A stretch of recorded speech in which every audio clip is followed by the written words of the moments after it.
reading novels at medical school. Sitting in a classroom at Georgetown Medical School, usually reserved for committee meetings, we begin by reading an Emily Dickinson poem about the isolating power of sadness. I measure every grief I meet with narrow, probing eyes. I wonder if it weighs like mine. Or has an easier size. It's a strange sight, me, a surgical resident, reading poetry to 30 medical students late on a Tuesday night. Some of us are in scrubs, others in jeans, there are no white coats. Over the past 4 years, as the leader of the group, this has become my routine. The students are here after long days in class and on the wards because they have discovered that medical education is changing them in ways that are unsettling. I remember that uneasiness well. My own medical education began with anatomy lab. The first day with the cadaver was unnerving, but after the first week the radio was blaring as we methodically dissected the anonymous body before us. 2 years later, on my first clinical rotation, I discovered that it does not take long to acclimate to the cries of patients as I hurried past their rooms, eager not to fall behind in a setting where work must be done quickly and efficiently. This practiced detachment feels necessary, a form of emotional and physical self-preservation. But with little time to slow down, ignoring our own thoughts and feelings quickly hardens into a habit.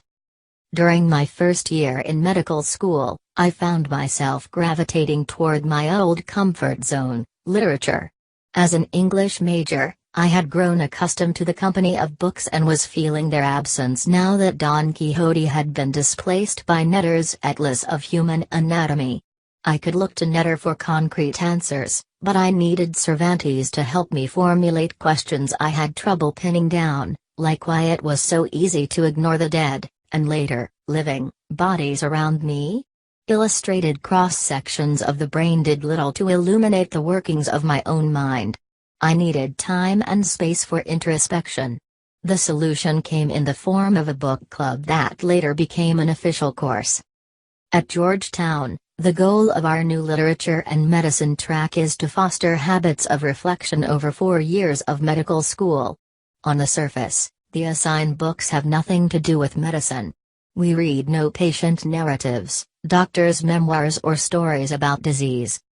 Today's topic is Haruki Murakami's novel Colorless Zigaru Tezaki and His Years of Pilgrimage, which tells the story of a depressed middle-aged Tokyoite's attempt to retrace his past in order to understand how his life became so empty. We talk about the main character's colorless perception of the world, and why his mind feels so inaccessible to us.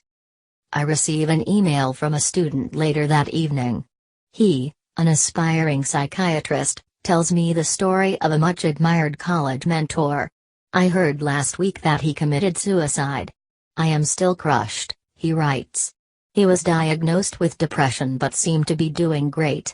If he so misjudged his teacher's state of mind, he worries, how will he make it as a psychiatrist?